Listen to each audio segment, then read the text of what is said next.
Hello student, स्वागत है आपका हमारे चैनल ज्ञान गुरु इंडिया में। मैं प्रदीप सिंह। आज जो हम डिस्कस करने वाले हैं माइक्रो कंप्यूटेशन टेक्नोलॉजी, जो कि इलेक्टिव कोर्स है बीएससी एग्रीकल्चर में चलता है, उसका लेक्चर नंबर 1 जो हम डिस्कस करने वाले हैं, इंट्रोडक्शन टू इनविट्रो कल्चर। सबसे पहले मैं आपको बताता हूँ इनविट्रो का मतलब क्या होता है। इनविट्रो का मतलब होता है लैब के अंदर ऐसा कोई एक्सपेरिमेंट जिसको हम लेबोरेटरी के अंदर करते हैं, उसका मतलब होता है इनविट्रो। ठीक है। कल्चर का मतलब एक हम आर्टिफिशियल एक मीडिया प्रिपेयर करते हैं जिसमें हम प्लांट को क्या करते हैं, ग्रो करते हैं। ठीक है। प्लांट के किसी भी पार्ट से एक सेल आइसोलेट करते हैं, टिश्यू आइसोलेट करते हैं, और उस आइसोलेटेड टिश्यू का नाम होता है एक्स प्लांट, जिसको हम क्या करते हैं, अपने द्वारा आर्टिफिशियल तरीके से जो बनाया हुआ कल्चर मीडिया है, उस कल्चर मीडिया में जो है हम उस प्लांट को ग्रो करते हैं। तो उस टेक्निक को बोला जाता है इन विट्रो कल्चर, जो कि प्लांट बायोटेक्नोलॉजी का पार्ट है। ठीक है। बात करते हैं अब इस इन विट्रो कल्चर वर्ड जो शब्द जो है उसके मतलब की।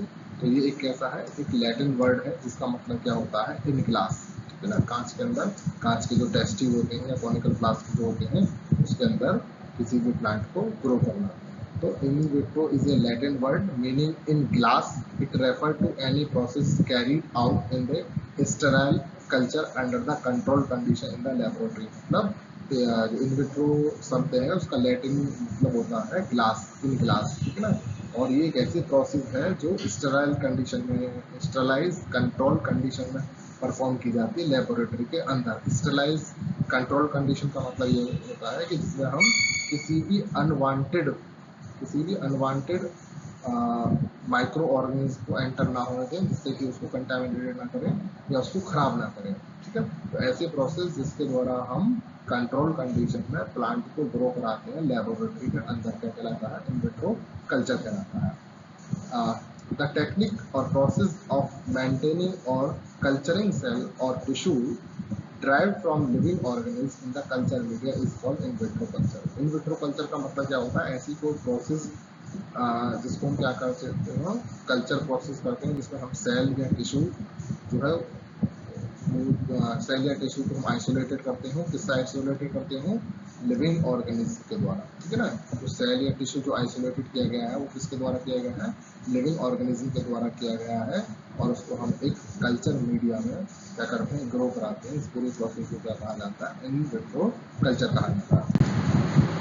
अब बात करते हैं general requirements for in vitro culture. ठीक है। इन विट्रो कल्चर करने के लिए हमें बेसिकली लेबोरेटरी में क्या क्या चीज़ की रिक्वायरमेंट होती है, जिसके द्वारा हम स्मूथली टिश्यू कल्चर की जो टेक्निक है उसको हम परफॉर्म कर सकते हैं। तो सबसे बेसिक चीज़ क्या होगी कि हमारे पास लेबोरेटरी ऑर्गेनाइजेशन होना चाहिए। ठीक है ना। मतलब जिस लैब के अंदर हमें वो प्रोसेस जो परफॉर्म करनी है, वो लेबोरेटरी जो है हमें एक उसी एक्सपेरिमेंट के अकॉर्डिंग डिज़ाइन होनी चाहिए। ठीक है ना।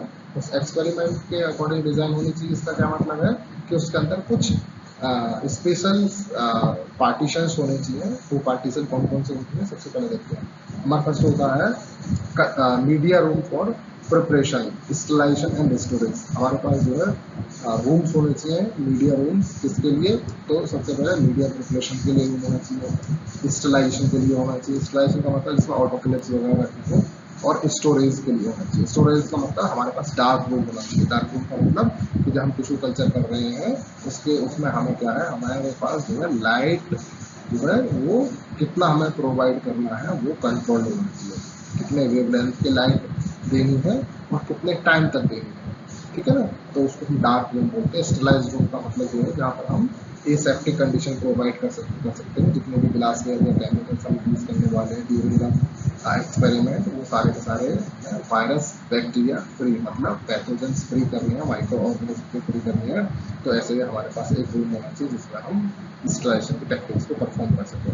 दूसरा दे रखा facilities for washing lab area and the explant. दूसरा क्या होना चाहिए हमारे पास, उस लेबोरेटरी के अंदर एक वॉशिंग एरिया होना चाहिए। वॉशिंग एरिया का मतलब जब भी हम कोई एक्सप्लांट यूज़ करेंगे एक्सपेरिमेंट के लिए, उसे एक्सप्लांट को हमें क्या करना पड़ेगा, हमें 2-3 बार उसको वॉश करना पड़ेगा, उसको धोना पड़ेगा टैप वाटर से, फिर डिस्टिल वाटर से, फिर इथेनॉल से। ठीक है ना। तो उसके लिए हमारे पास क्या होना चाहिए, वॉशिंग एरिया की फैसिलिटी होनी चाहिए उस लेबोरेटरी के अंदर ही। तीसरा क्या दे रखा है, कल्चर रूम और the incubation incubator to maintaining proper temperature, humidity and light requirement। दूसरी चीज़ कल्चर रूम होना चाहिए। कल्चर रूम का मतलब क्या है, जब टिश्यू कल्चर कर दिया है तो उसके बाद जो इंक्यूबेशन टाइम होता है, इंक्यूबेशन टाइम का मतलब ये होगा जो हमने एक्सप्लांट उस मीडिया में डाला है, तो जो एक्सप्लांट जो ग्रो करने के लिए जो टाइम लेता है, ठीक है, जिससे शूटिंग और रूटिंग डेवलपमेंट होती है, वो टाइम क्या कहलाता है, वो इंक्यूबेशन टाइम कहलाता है। तो इंक्यूबेशन टाइम में क्या होता है, उसके लिए एक्सप्लांट के लिए प्रॉपर टेम्परेचर चाहिए होता है, ह्यूमिडिटी चाहिए होती है और प्रॉपर लाइट रिक्वायरमेंट होनी चाहिए। एक ऐसा कल्चर रूम होना चाहिए जिसमें हम ये सारी चीज़ें कंट्रोल कर सकते हो टिश्यू कल्चर के दौरान। ठीक, ये कुछ एक बायोटेक की लैब का एक पिक्चर लगा हुआ है, इसमें आप देख सकते हो कि एक साइंटिस्ट एक्सपेरिमेंट कर रहा है और सारी चीज़ें कैसे वेल ऑर्गेनाइज्ड हैं। ये क्या है, ये सेंट्रीफ्यूज है ना, ये सेंट्रीफ्यूज है जो साइज के अकॉर्डिंग सेपरेशंस करता है, ठीक है ना। तो ये कहने का मतलब ये है कि इस तरीके से लेबोरेटरी जो है वो वेल इक्विप्ड होनी चाहिए और वेल ऑर्गेनाइज्ड होनी चाहिए। अब बात करते हैं सेकंड रिक्वायरमेंट के बारे में, कल्चर मीडिया। ठीक है, कल्चर मीडिया मतलब ऐसा मीडिया जिसके अंदर हमें वो एक्सप्लांट ग्रो करना है, जिसके द्वारा हम उस एक्सप्लांट को सारे न्यूट्रिएंट्स, विटामिन और जितने भी उसके डेवलपमेंट के रिक्वायरमेंट होती है वो सारी सारी उसके द्वारा प्रोवाइड कर सकते हैं। उसको बोला जाता है कल्चर मीडिया। द फॉर्मुलेशन और the media on which the explant is cultured is called culture media. ठीक है, मतलब ऐसा मीडिया जिसके द्वारा, जिसमें हम क्या कर सकते हैं, उस एक्सप्लांट को हम ग्रो कर सकते हैं, कल्चर कर सकते हैं, उसको कल्चर मीडिया कहते हैं। Culture is called culture media.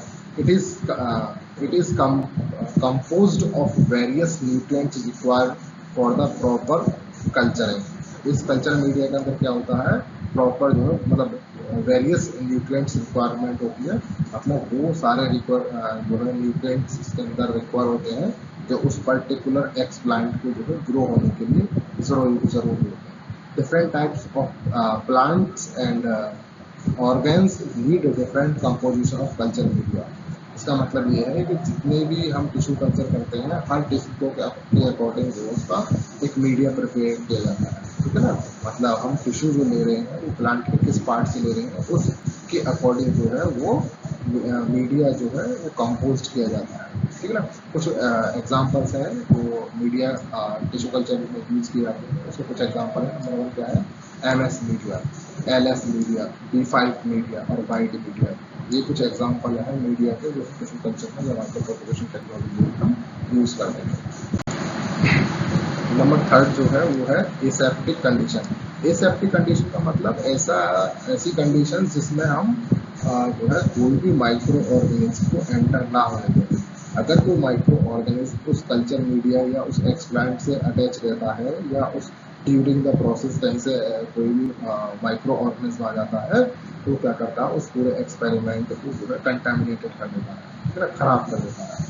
तो उस कंटामिनेशन को रोकने के लिए हमें एसेप्टिक कंडीशंस प्रोवाइड करनी पड़ती है। Maintenance of aseptic condition in most critical and different aspect in the in vitro culturing experiment. जो एसेप्टिक कंडीशन मेंटेन करना जो है वो काफ़ी क्रूशियल है, क्यों, क्योंकि माइक्रो ऑर्गेनिज्म जो है वो हर जगह प्रेजेंट होते हैं, एयर में भी, सरफेस से भी। तो ये एसेप्टिक कंडीशन प्रोवाइड करना काफ़ी डिफिकल्ट है during the experiments. Aseptic conditions meant to condition free from any type of micro organism. जैसे मैंने बताया, एसेप्टिक कंडीशन का मतलब क्या होता है, किसी भी प्रकार के माइक्रो ऑर्गेनिज्म से फ्री रखना experiment. Fungi and bacteria most common contaminants. ठीक है ना, जो मुख्य रूप से जो हर जगह प्रेजेंट होते हैं माइक्रो ऑर्गेनिज्म, उनमें बैक्टीरिया और फंजाई जो है तो मोस्टली प्रेजेंट होते हैं। और बैक्टीरिया फंजाई जो है क्या करते हैं, किसी भी चीज़ को कंटामिनेट करने का काम करते हैं। ठीक है ना, sterilisation is done to maintain aseptic condition. Sterilisation क्या होती है, एक ऐसी प्रोसेस होती है जो एसेप्टिक कंडीशन जो है प्रोवाइड करती है। ठीक, बात करते हैं basic step in vitro culturing of plants. ठीक है ना, जब हम टिश्यू कल्चर करते हैं या इन विट्रो कल्चर करते हैं तो उसके बेसिक स्टेप्स क्या होते हैं, उनके बारे में बात करते हैं। सबसे पहला होगा selection and distillation of explant. सबसे जो मेन पार्ट होता है वो होता है selection and distillation of explant. इसमें suitable explant is selected and is then excised from the donor plant. Explant is then sterilized during the disinfection. सबसे पहले होता है सिलेक्शन ऑफ एक्सप्लांट। एक्सप्लांट का मतलब ये होता है कि जब हम टिश्यू कल्चर करते हैं तो जो हम टिश्यू आइसोलेटेड करते हैं किसी भी मदर प्लांट से, उसको बोला जाता है एक्सप्लांट। ठीक है, एक्सप्लांट मतलब एक पार्ट होता है प्लांट का जिसको हम मदर प्लांट से आइसोलेटेड कर रहे हैं एक्सप्लांट करने के लिए। तो प्लांट में कौन सा पार्ट या कौन सा टिश्यू हमें कल्चर करना है, तो सबसे पहले होता है सिलेक्शन ऑफ एक्सप्लांट। जब एक्सप्लांट सेलेक्ट हो चुका है तो उसके बाद सेकंड जो फेज होता है वो होता है कि उस एक्सप्लांट को स्टरलाइज करना, मतलब उसके जितने भी माइक्रो ऑर्गेनिज्म प्रेजेंट हैं उन सभी माइक्रो ऑर्गेनिज्म को रिमूव करना, ये कहलाएगा sterilisation of explant. Second process जो है preparation and sterilisation of culture media. पहले हमने एक्सप्लांट आइसोलेट किया, इसको स्टरलाइज किया। दूसरा फेज जो होगा वो होगा क्या कि सब हम कल्चर मीडिया बनाएंगे और कल्चर मीडिया को क्या करेंगे तो उसको स्टरलाइज करेंगे, ताकि फर्स्ट प्रोसेस में हमने एक्सप्लांट से सारे माइक्रो ऑर्गेनिज्म रिमूव कर दिए। सेकंड फेज में क्या करेंगे, हम जो कल्चर मीडिया बनाएंगे उसमें कोई भी माइक्रो ऑर्गेनिज्म प्रेजेंट ना हो, इसके लिए क्या करेंगे उसको स्टरलाइज करेंगे। suitable culture media is prepared with special attentions towards the objectives of culture and types of explant to be cultured। जो भी हम एक्सप्लांट ले रहे हैं उसके अकॉर्डिंगली जो है हम क्या करेंगे कल्चर मीडिया बनाएंगे, जिससे कि उस एक्सप्लांट की ग्रोथ और प्रॉपर न्यूट्रिएंट्स उसको उस मीडिया के द्वारा प्रोवाइड किए जा सकते हैं। दूसरा कहना है कि prepared culture media is transferred sterilized vessels and then sterilized in autoclaves। autoclaves क्या होता है, एक इंस्ट्रूमेंट होता है जो कि हम प्रेशर कुकर के नाम से समझ सकते हैं। मतलब प्रेशर कुकर का एक बड़ा साइज होता है जो कि क्या करता है, जिसमें पानी भर देते हैं और उसमें उसको जब गर्म करते हैं तो उसमें से हीट वेपर्स निकलती है। वो हीट वेपर्स क्या करती है, उन सभी माइक्रो ऑर्गेनिज्म को किल कर देती है जो उस मीडिया या उस ग्लासवेयर पर प्रेजेंट होते हैं। तो ऑटोक्लेव एक इंस्ट्रूमेंट है जो कि स्टरलाइजेशन के काम आता है। जो भी हम मीडिया बनाते हैं उस मीडिया को क्या करते हैं वेसल्स में भर करके स्टरलाइज करने के लिए ऑटोक्लेव बनाते हैं। ऑटोक्लेव करने से उस मीडिया में प्रेजेंट जितने भी माइक्रो ऑर्गेनिज्म जो होते हैं वो सभी के सभी किल कर दिए जाते हैं। थर्ड जो होता है वो होता है incubation. Crystallized explant is incubated or transferred on the culture media under strict specific aseptic conditions। Third process जो होती है उसको इंक्यूबेशन बोला जाता है। इंक्यूबेशन का मतलब ये होता है कि जो हमने स्टरलाइज्ड एक्सप्लांट लिया है उस एक्सप्लांट को स्टरलाइज्ड कंडीशन में ही हम उस कल्चर मीडिया में रखेंगे जिसको हमने ऑटोक्लेव किया। ठीक है ना, मीडिया बनाने के बाद ऑटोक्लेव किया, ऑटोक्लेव करने के बाद उसको ठंडा कराएंगे और उस ग्लासवेयर में उसको ट्रांसफर कर देंगे जिसमें हमें क्या करना है एक्सप्लांट को ऐड करना है। ठीक है, मीडिया ट्रांसफर करने के बाद उसमें क्या करेंगे, उसमें एक्सप्लांट को हम पोर कर देंगे, एक्सप्लांट को ट्रांसफर कर देंगे। इस प्रोसेस को क्या बोला जाता है, इंक्यूबेशन बोला जाता है। फोर्थ जो होता है सॉरी इनॉकुलेशन बोलेंगे। फोर्थ जो होता है वो होता है इंक्यूबेशन। इंक्यूबेशन का मतलब क्या होता है, cultures are then incubates in the culture room where the appropriate conditions of light, temperature and the humidity are provided for successful culturing। First जो प्रोसेस था जिसमें हमने एक्सप्लांट जो है मीडिया में ट्रांसफर करा वो कहलाता है इनॉकुलेशन। फोर्थ जो होता है उसको बोलते हैं इंक्यूबेशन। इंक्यूबेशन का मतलब ये है कि जब हमने एक्सप्लांट को उस मीडिया में ऐड कर दिया है, अब उस मीडिया को विद एक्सप्लांट क्या करेंगे, हम एक ऐसे रूम में रखेंगे जिसका क्या जिस रूम की लाइट, टेम्परेचर और ह्यूमिडिटी को हम कंट्रोल कर सकते हैं। ठीक है ना, मतलब कितना टेम्परेचर देना है, हमें कितनी लाइट देनी है और कितनी ह्यूमिडिटी रखनी है, उसको हम कंट्रोल कर सकते हैं। उस कंट्रोल रूम में क्या करेंगे, हम उस मीडिया को एक्सप्लांट रख देंगे ताकि वो क्या हो, उसमें जो है रूटिंग और शूटिंग की प्रोसेस स्टार्ट हो जाए। इस प्रोसेस को बोला जाता है इंक्यूबेशन। ठीक है, नेक्स्ट बात करते हैं फिफ्थ जो है वो है तुम्हारा सब कल्चरिंग। सब कल्चरिंग का मतलब ये होता है कि जब एक बार हमने कल्चर कर दिया तो प्लांट्स जो है जैसे जैसे ग्रो होगा उसको न्यूट्रिएंट्स की रिक्वायरमेंट होगी। जब न्यूट्रिएंट्स की रिक्वायरमेंट होगी तो जो न्यूट्रिएंट्स हमने पहले प्रोवाइड किए थे वो कम हो जाएंगे। तो अब उस कंडीशन में क्या करना, उस कंडीशन में जो है उस प्लांट को दोबारा से न्यूट्रिएंट्स प्रोवाइड करना, इसको बोला जाता है सब कल्चर। तो cultured cell are transferred to a fresh nutrient media to obtain the plant rates. ठीक है, मतलब जो हमने पहले जो मीडिया में एक्सप्लांट डाला था, जैसे वो एक्सप्लांट ग्रो करना होगा उस मीडिया में सारे न्यूट्रिएंट्स लगभग खत्म हो जाएंगे। अब उस एक्स प्लांट को, इसको जो कि प्लांट लीड्स बन गया, इसमें लीफ और रूट्स डेवलप होने स्टार्ट हो गए, उसको हम क्या करेंगे, उसको हम ट्रांसफर कर देंगे जो दूसरा मीडिया जो बनाया है, जिसमें हमने दोबारा से जितने भी न्यूट्रिएंट्स की जरूरत है वो सारे ऐड कर लिए हैं उस न्यूट्रिएंट मीडिया में या उस दोबारा से बने हुए मीडिया में, तो उस प्लांट लीड को ट्रांसफर कर देंगे। अब उसके बाद क्या है, ट्रांसफर ऑफ प्लांट लीड्स। ठीक है ना।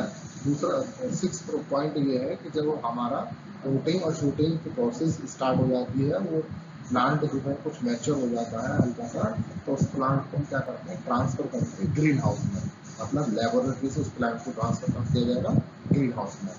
आफ्टर द हार्डनिंग प्रोसेस, ठीक है, after the hardening process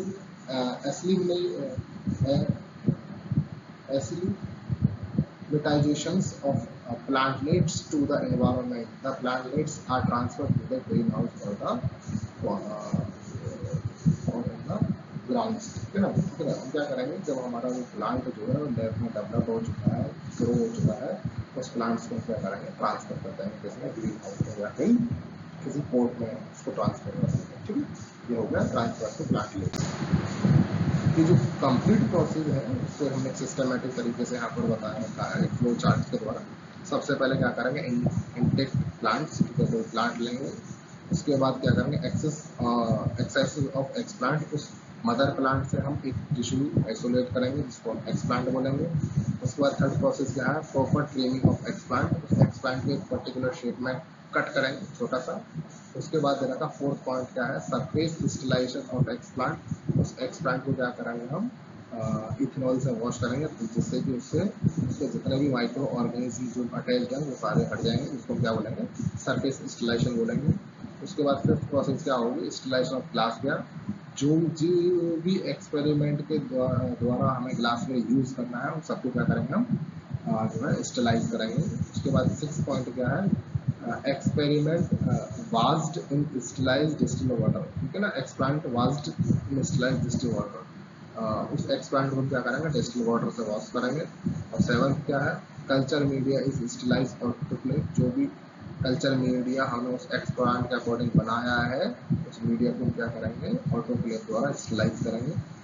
at point क्या है, inoculation of explant in the culture media under the aseptic condition. Aseptic condition में क्या करेंगे, हम उस एक्सप्लांट को उस मीडिया में ट्रांसफर करेंगे, जिस प्रोसेस को क्या बोला जाता है, इनोकुलेशन प्रोसेस बोला जाता है। 9 नंबर क्या है, 9 नंबर क्या है जो है वो है incubation after suitable conditions for proper culture. क्या मतलब, क्या करेंगे, इंक्यूबेशन के लिए रख देंगे। इंक्यूबेशन का मतलब जो कंट्रोल कंडीशन होती है, टेम्परेचर, लाइट, ह्यूमिडिटी की जो कंट्रोल कंडीशंस होती है उसमें प्लांट्स को रख देंगे ताकि वो ग्रो करना स्टार्ट हो जाए। 11 पॉइंट का सब कल्चरिंग। ठीक है, जैसे वो प्लांट ग्रो होना स्टार्ट होगा उसमें न्यूट्रिएंट्स की कमी हो जाएगी, और जैसे न्यूट्रिएंट्स की कमी हो जाएगी उस प्लांट लेट्स को हम फ्रेश मीडिया में ट्रांसफर कर देंगे। और 11 लास्ट पॉइंट का प्लांट लेट ट्रांसफर, जैसे ही प्लांट जो है वो डेवलप होना स्टार्ट होगा उसमें रूटिंग शूटिंग प्रोसेस स्टार्ट होगी और कुछ 5 to 6 इंचेज उसकी लेंथ हो जाएगी, तो उसको क्या करेंगे हम उस कॉनिकल प्लास्टिक से उस प्लांट को हम ट्रांसफर कर देंगे किसमें या किसी पॉट में या ग्रीन हाउस में। ये कंप्लीट जो है प्रोसेस है टिश्यू कल्चर की या इन विट्रो कल्चर की। ठीक, उसके बाद आते हैं कुछ एडवांटेज है इन विट्रो कल्चर की। क्या है, नंबर फर्स्ट जो एडवांटेज है, it permitted a specific simpler, more convenient and more detailed analysis।